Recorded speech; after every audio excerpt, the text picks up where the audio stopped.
Hello मेरे भाइयों, कैसे हैं आप सब।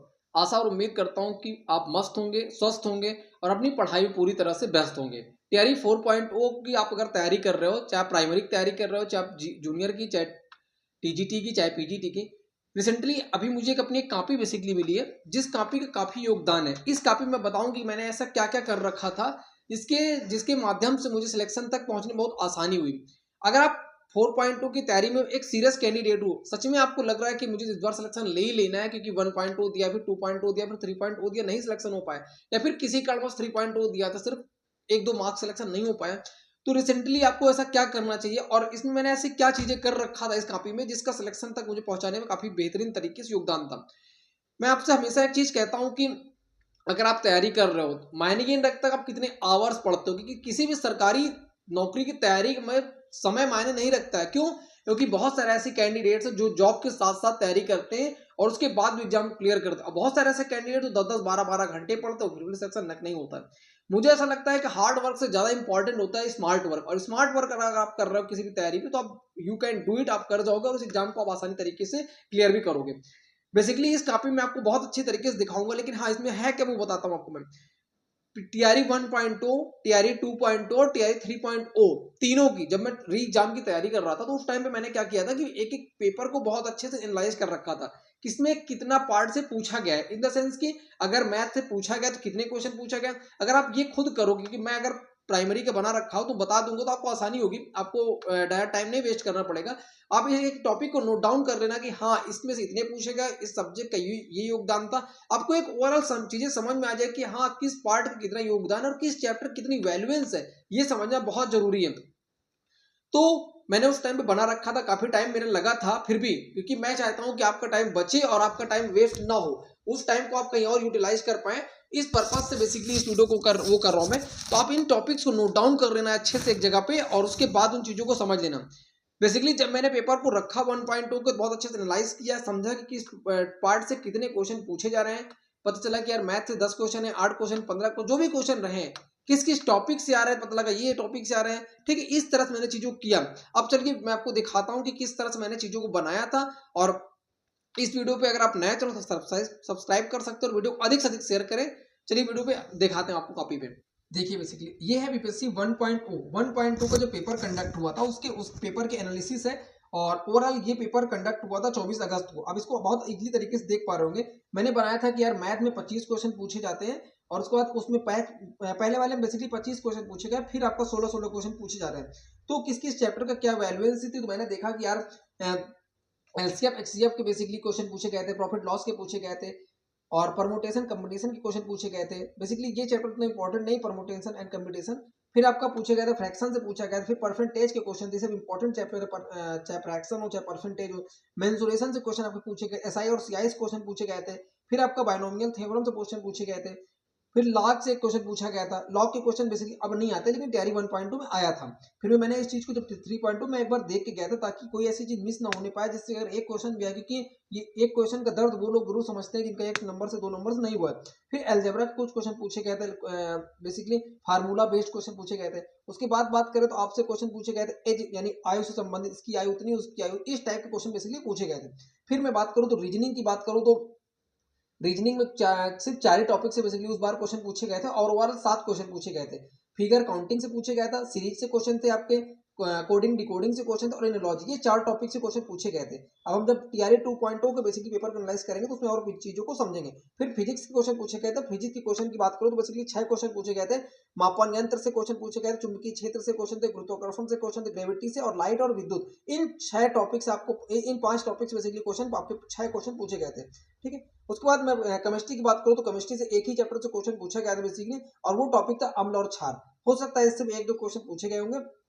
उसके बाद बायोलॉजी की बात करूं कि 1.0 जब बेसिकली हुआ था, तो उस टाइम पे चीजें समझ नहीं आई थी किसी भी पार्ट का कितना योगदान था। मैथ का उन्होंने 25 पूछ लिया, किसी के 4 ही पूछा, किसी का 8, इस तरह से कर लगा। नहीं, 2.0 से उन्होंने इस चीजों को काफी सुधार किया। तो बायोलॉजी की बात करूं तो बायोलॉजी 2 चैप्टर क्वेश्चन थे। एक था रिप्रोडक्शन सिस्टम से बेसिकली था, और दूसरा चैप्टर था आपका अनुवांशिकता से। फिर मैं बात करूं आपसे अगर मैं फिर बात करता हूं तो करंट अफेयर से काफी क्वेश्चन पूछे गए थे, लेकिन जिसमें था आपका नियुक्ति, पुरस्कार, सम्मेलन, इन टॉपिक से बेसिकली आपको क्वेश्चन देखने को मिले थे। उसके बाद इकोलॉजी, ईवीएस से क्वेश्चन थे और 16 क्वेश्चन थे। अब आप समझो 3 चैप्टर में अगर 16 क्वेश्चन पूछे आते हैं तो वो चैप्टर काफी इंपॉर्टेंट रहा होगा। जैसे आपका पारिस्थितिकी तंत्र सबसे इंपॉर्टेंट चैप्टर बेसिकली है। उसके बाद आंदोलन से एक बेसिकली क्वेश्चन था जो आपका आंदोलन हुआ था शांत घाटी वाला बेसिकली आंदोलन, उससे क्वेश्चन था। इस तरह उसके बाद बात की जाए, उसके बाद बेसिकली अगर देखा जाए तो भू रासायनिक चक्र से क्वेश्चन था, जो बेसिकली पार्ट है पारिस्थितिकी तंत्र का। तो मैक्सिमम जो बेसिकली क्वेश्चन पूछे गए ईवीएस में वो पूछे गए थे पारिस्थितिकी तंत्र से। आप देखोगे कि खाद्य श्रृंखला क्या थी, इसका पिरामिड ऊंचा बनेगा, उल्टा बनेगा, फिर सीधा बनेगा, ऐसे टाइप क्वेश्चन पूछे गए थे। अब मैं बात करूं अगर जियोग्राफी मैंने लिख नहीं रखा है कितने क्वेश्चन थे, लेकिन फिर भी 12-14 क्वेश्चन के आसपास पूछे गए थे, क्योंकि काफी क्वेश्चन जियोग्राफी से पूछे गए थे। जनसंख्या सबसे इंपॉर्टेंट चैप्टर है जियोग्राफी का था। बेसिकली अगर बात करूं जियोग्राफी में तो इंडियन जियोग्राफी काफी योगदान था। फिर पृथ्वी की परत से बेसिकली क्वेश्चन पूछा गया था, सियाल, सीमा और निफे से संबंधित। उसके बाद भारत कृषि से संबंधित जो एग्रीकल्चर, इंडियन एग्रीकल्चर सिस्टम था उससे पूछा गया था। खनिज सिस्टम से क्वेश्चन पूछा गया था। आपका भूकंप एक इंपॉर्टेंट, बहुत इंपॉर्टेंट टॉपिक है फॉर यूपीएससी पीआरटी के लिए। भूकंप से हर बार क्वेश्चन देखने को मिलता है। अगर आपको ट्रस्ट नहीं तो 1.2, 2.2, 3.2 के पेपर को, इन चारों पेपर को उठा के देख लो, आपको पता चल जाएगा। महाद्वीप से क्वेश्चन भी हर बार पूछता है, सौरमंडल से और स्थानिक स्थानांतरण कृषि से। ये वीडियो आपके लिए बहुत ज्यादा हेल्पफुल होगी, मैं गारंटेड इस बात को कह सकता हूँ। आप देखोगे इन टॉपिक को अपना बहुत अच्छा करके लेना, अगर आप सच में एक सीरियस कैंडिडेट हो, पीआरटी की तैयारी में सच में लगे हुए तो।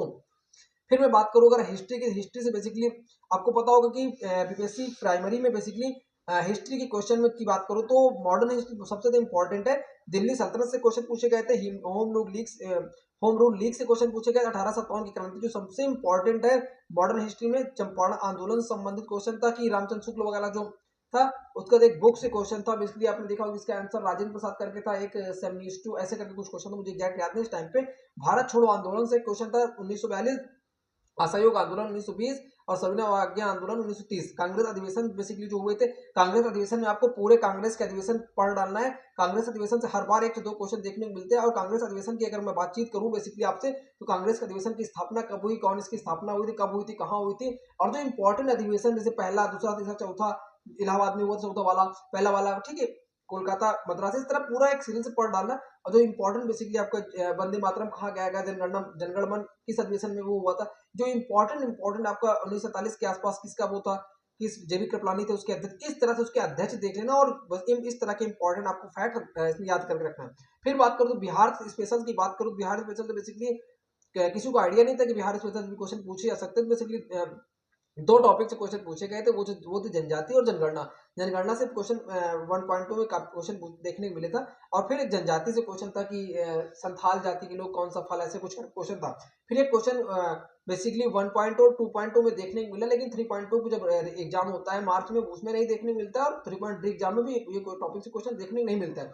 लेकिन मैं ये नहीं कहूँगा आपको देख के नहीं जाना चाहिए। इससे संबंधित मैंने एक वीडियो भी चैनल पर बना रखी है, ध्येय वाक्य मैंने जो इंडियन ऑर्गेनाइजेशन है उसके जो होता नहीं कि आपका ध्येय वाक्य कथन क्या है, उसको आप पढ़ लो। मुश्किल से 10-12 इंपॉर्टेंट है, उसको आप पढ़ लो एक बार। जो चीजें हैं इनको एक बार जरूर अपनी आंखों से एक बार जरूर गो थ्रू कर लें। ये थी ओवरऑल बातचीत, आपकी पीआरटी की बातचीत थी। इस चीज को अच्छे से नोट डाउन कर लेना, कहीं कापी पे भले टाइम लगे लेकिन कर लेना। फिर मैं बातचीत करूं तो 2.0 की बात करूं तो प्राइमरी के बेसिकली पेपर फिर से एनालाइज किया मैंने। और आप देखोगे कि 1.2 मैथ के 25 क्वेश्चन थे, वहीं पे खट्टा से उठ के आ गए वो 16 क्वेश्चन, यानी कि 16 क्वेश्चन मैथ में आपको हर बार आना है। अब यही हाल होना है रीजनिंग का भी। तो कौन कौन से ऐसे टॉपिक थे, टॉपिक की बातचीत करो तो बेसिकली ज्योमेट्री से क्वेश्चन थे, एच से क्वेश्चन थे, अलजेब्रा से क्वेश्चन थे, प्रॉफिट लॉस से क्वेश्चन थे, परसेंटेज से क्वेश्चन थे, ट्रिगो से क्वेश्चन, नंबर सिस्टम से, मेंसुरेशन और एसआई। आपने देखा होगा लॉग वगैरह क्वेश्चन थे, पहली बार पूछे गए, दूसरी बार तीसरी बार क्वेश्चन नहीं पूछे गए। तो ये बेसिकली 2.0 का इन्हीं 7 से 8 टॉपिक ऐसे हैं जो मैथ के, इनको बहुत अच्छे से कर लो। और आप देखोगे कि ओवरऑल आप मैथ में 16 में आराम से आप 14-15 क्वेश्चन आसानी से बना के जाओगे। अगर आपके मैथ में अगर आप एक एवरेज कैंडिडेट हो, अगर आप बिलो एवरेज है तो फिर भी आप देखोगे 12-13 क्वेश्चन आप इजीली तरीके से बना लोगे।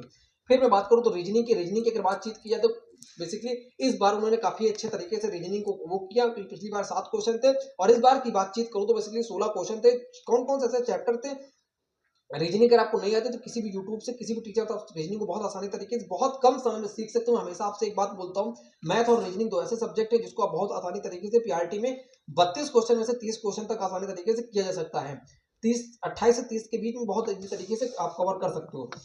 क्लॉक की चैप्टर कौन कौन से थे? क्लॉक थे, ऑर्डर एंड रैंकिंग था, सीरीज था, क्लासिफिकेशन था, कोडिंग डिकोडिंग था, सिस्टमेटिक ऑर्गेनाइजेशन ऑफ वर्ड, यानी कि वर्ड का अरेंजमेंट जो होता है कि ये वर्ड कैसे नंबरिंग करके अल्फाबेटिकल तरीके से कैसे लगाया जा सकता है, वो चीज थी। उसके बाद बातचीत करो तो एनालॉजी से क्वेश्चन थे, एनालिटिकल से क्वेश्चन थे, फिगर काउंटिंग से चित्र बेसिकली बना देगा आपको, इसमें जीनो की कितने फिगर हैं। फिर मिसिंग नंबर्स था, कौन सा नंबर आपको देखा, आपने देखा होगा एक सीरीज को फॉलो करता है इसमें कौन सा नंबर मिक्स है, या फिर किसी चीज फिगर को बना देता है इसमें कौन सा नंबर मिक्स है, एक पैटर्न को फॉलो करते हैं वो लोग, उसके बेस पर एक क्वेश्चन बेसिकली देखने को मिलता है स्टेटमेंट एजम्पशन से। इन सब टॉपिक को कवर करने के बाद जब आप देखना कि पूरी रीजनिंग आपकी कवर हो चुकी है, आप अच्छा स्कोर कर पा रहे हो रीजनिंग में, तब आप इस टॉपिक को कवर कर लेना, statement and assumption, statement and conclusion, statement and action से संबंधित 3-4 टॉपिक होते हैं। अगर एक बार आपका कॉन्सेप्ट क्लियर हो गया तो आप देखो बहुत आसानी तरीके से आप कर पा रहे हो। फिर मैं बातचीत करूँ तो साइंस की बात करूँ तो फिजिक्स, केमिस्ट्री और बायो सबसे ज्यादा बेसिकली जो क्वेश्चन पूछे जाते हैं वो मैक्सिमम बायो से पूछे जाते हैं, लेकिन इस बार क्या हुआ कि फिजिक्स से 6 क्वेश्चन थे, केमिस्ट्री से 8 क्वेश्चन थे और बायोलॉजी से 8 क्वेश्चन थे।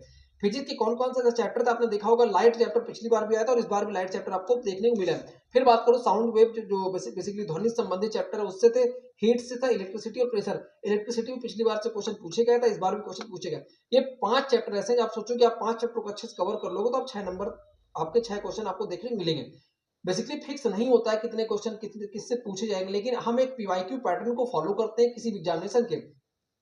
फिर बातचीत करो तो केमिस्ट्री की बात करो तो बेसिकली पदार्थ, बेसिकली 8 क्वेश्चन पूछे गए थे और कौन कौन से चैप्टर थे, पदार्थ, परमाणु की संरचना, रासायनिक अपक्रिया, गैस, बहुलक, अम्ल, क्षार, लवण, दैनिक जीवन में विज्ञान का क्या महत्व है। पदार्थ में आपने देखा होगा ठोस, द्रव, गैस संबंधित चीजें पूछे गए थे। परमाणु की संरचना, डाल्टन का परमाणु सिद्धांत 1808, इस तरह से मतलब कि ओवरऑल इन टॉपिक को आप अच्छे से कर जाते हो, आप देखोगे। अब देखिए इसमें अम्ल क्षार पिछली बार भी क्वेश्चन पूछा था, अम्ल क्षार इस बार फिर क्वेश्चन देखने को मिला। कुछ लोग को ये टॉपिक शायद ना समझ में आ रहा, दैनिक जीवन जीव विज्ञान बेसिकली हमारे जो डेली रूटीन के विज्ञान का योगदान उस संबंधित कुछ बेसिक क्वेश्चन बनाए जाते हैं। फिर मैं बातचीत करूं तो बेसिकली आपका जो साइंस का अगला पार्ट है वो है बेसिकली बायोलॉजी, और बायोलॉजी में 8 क्वेश्चन पूछे गए थे। कौन कौन से ऐसे टॉपिक, बेसिकली 5 ऐसे टॉपिक है। एक कोशिका से क्वेश्चन था, मानव शारीरिकी से, मानव शारीरिकी का मतलब ये है कि आपका जो मानव का जो तंत्र वगैरह यानी पोषण, बेसिकली आपका जो आपकी पूरा ह्यूमन सिस्टम है बेसिकली उनसे संबंधित जो बेसिक श्वसन तंत्र है, चाहे उत्सर्जन तंत्र हो या प्रजनन तंत्र हो, इन सब जो बेसिकली मानव शरीर की जो शरीर से संबंधित चीजें वो उससे क्वेश्चन, यानी अपने आप में एक बड़ा टॉपिक ही है, इसको हल्के मत लेना। उसका फिर आपका नेक्स्ट चैप्टर बेसिकली न्यूट्रिशन से, फिर उसके बाद रोग है और फिर पादप है। पोषण और रोग, आपने देखा होगा हर एग्जामिनेशन में रोग से संबंधित क्वेश्चन बेसिकली देखने के मिलते हैं। फिर बातचीत करूं तो करंट अफेयर्स से बेसिकली मैंने नहीं लिख रखा था क्योंकि करंट अफेयर्स फिक्स नहीं होती, मुझे लगता है कि यार क्योंकि डिपेंड करता है कि किस तरह से क्वेश्चन पूछता है। और करंट अफेयर्स संबंधित फिर भी अगर आपको कोई डाउट्स है तो मैंने एक वीडियो रिसेंटली बनाई है करंट अफेयर्स से संबंधित, तो करंट अफेयर्स से संबंधित चीजों को देख सकते हो कि करंट आपको क्या क्या पढ़ना था और मैंने बेसिकली करंट की तैयारी कैसे की थी। उसके बाद में बातचीत करूँ तो राष्ट्रीय उद्यान, जियोग्राफी की बातचीत करो तो जियोग्राफी में बेसिकली आपका राष्ट्रीय उद्यान, वन जीव अभ्यारण्य और टाइगर रिजर्व, यानी और चैप्टर थे बेसिकली, लेकिन मैंने इतना ही लिख रखा है, लेकिन फिर भी और चैप्टर थे। तो ओवरऑल इस बेस पर आप आइडिया कर सकते हो, जो बेसिकली मैंने 1.2 में बताया तो वही चैप्टर सेम थे, इसलिए मैंने यहाँ पे नहीं लिख रखा है। फिर बातचीत करो तो पॉलिटी की, और पॉलिटी में बेसिकली 8 क्वेश्चन पूछे गए थे। बेसिकली सबसे इंपॉर्टेंट टॉपिक आपका पूरी पॉलिटी में वो है मूल अधिकार और डीपीएसपी और पंचायती राज, और उसके बाद सुप्रीम कोर्ट और हाई कोर्ट। बेसिकली इन 4 टॉपिक से उठा करके 8 क्वेश्चन पूछेगा, तो सबसे ज्यादा क्वेश्चन जो बेसिकली थे मूल अधिकार से थे। इन 4 टॉपिक को आप अच्छे से कवर कर लोगे तो आप देखोगे कि आपको अब इस वीडियो को देखने के बाद आपके अंदर एक अलग लेवल कॉन्फिडेंस आया होगा कि ये पता चल गया यार पढ़ना इतना ही है। जबरदस्ती के लोगों ने प्रोपेगेंडा मचा रखा है कि बहुत ज्यादा चीजें हैं, बहुत ऐसा कोई सीन नहीं है, आपको सिर्फ लिमिटेड चीजों को ही पढ़ना है। उसके बाद बातचीत करो तो स्टैटिक का पार्ट था, बेसिकली क्वेश्चन कुछ देखने को मिले थे। दिवस और ध्येय वाक्य, दिवस से क्वेश्चन था कि फला दिवस किस दिन को मनाया जाता है, इस तरह से क्वेश्चन था। उसको एक क्वेश्चन ध्येय वाक्य, मैंने बताया आपको 1.2 2.2 में ध्येय वाक्य से संबंधित क्वेश्चन पूछे गए थे और मैंने एक वीडियो अपलोड भी कर रखी है अपने चैनल पे। ठीक है, ये थी बातचीत यहाँ तक पीआरटी की 2.0 तक। अब मैं बातचीत करता हूँ 3.0 की, और 3.0 में मैंने बहुत चीजें नहीं कर रखी थी। 3.0 सिर्फ मैंने इतना कर रखा था कि नंबर से आपको मैंने मैथ का बना रखा था और रीजनिंग का बना रखा था, शायद टाइम नहीं मिल पाया था, इतना ही बना रखा था उस टाइम पे। मैथ की बात करो तो नंबर सिस्टम से क्वेश्चन पूछे गए थे। इन चीजों को बहुत अच्छे तरीके से नोट डाउन कर लेना, भले समय लगे इस वीडियो को 2 बार 3 बार देख लेना, मतलब एक टॉपिक को पता होना चाहिए कि किस किस टॉपिक बेसिकली क्वेश्चन पूछे गए थे। नंबर सिस्टम से क्वेश्चन थे, एलसीएम एचसीएफ से था, रेशियो एंड प्रोपोर्शन से क्वेश्चन था। उसके बाद बातचीत करूं कि पावर सर्ट एंड इंडाइसेस से क्वेश्चन था, मेंसुरेशन से था, परमुटेशन कॉम्बिनेशन। देखिए 1.2 में परमुटेशन कॉम्बिनेशन क्वेश्चन पूछा गया, 2.2 में नहीं पूछा गया, 3 फिर से उठा के दे दिया। इसका मतलब ये कॉमन है कि अगर आप किसी टीआरई की तैयारी कर रहे हो तो पहले पूछेगा तो उस टॉपिक को आप अच्छे से कवर करके जाओ। एसआई और CI, profit loss, statics, simplification, average, square cubes, ठीक है। ये बेसिकली ओवरऑल चैप्टर जैसे 16 क्वेश्चन मैथ में देखने को मिले थे। उसके बाद बातचीत करूँ तो रीजनिंग से चैप्टर बेसिकली जो 2.2 में पूछे गए थे सेम चैप्टर इसमें भी थे। यानी कि ये वीडियो आपके लिए मुझे लगता है काफी हेल्पफुल थे। और कौन कौन से चैप्टर थे, classification, analogy, series, sitting arrangement, calendar, इन सब क्लॉक को भी कर लेना। इन सभी चैप्टर्स को आप अच्छे से अगर आप कवर करके जाओगे, आप इन चैप्टर को अगर आप अच्छे से कवर कर लो, आप देखोगे कि आप मॉक टेस्ट भी अगर आप बना रहे हो किसी पब्लिकेशन का, तो आपके अंदर एक अलग लेवल का इंप्रूवमेंट देखने को मिलेगा। यही थी ओवरऑल पूरी बीपीएससी तैयारी प्राइमरी की तैयारी की समरी। इस वीडियो को अगर आपने लाइक नहीं कर, लाइक करो, चैनल को सब्सक्राइब नहीं सब्सक्राइब कर सकते हो, और वीडियो को अधिक से अधिक शेयर करो उन सभी कैंडिडेट्स तक जो बहुत उनको लगता है कि बीपीएससी तैयारी क्वालिफाइड करना बहुत बड़ा हुआ है। ऐसा कुछ सीन नहीं है, आप बहुत आसानी तरीके से कर सकते हो। ठीक है, तो ये वीडियो को अगर आपने यहाँ तक देखा तो इसका मतलब ये तो कॉमन है कि आप एक सीरियस कैंडिडेट हो, अपनी तैयारी को लेकर के आप काफी हद तक सीरियस हो। और वीडियो को आप लाइक कर सकते हो और कमेंट करके बताना वीडियो कैसी लगी, क्या ये इन्फॉर्मेशन हेल्पफुल है, तो जरूर कमेंट करना। Thank you watching for my video.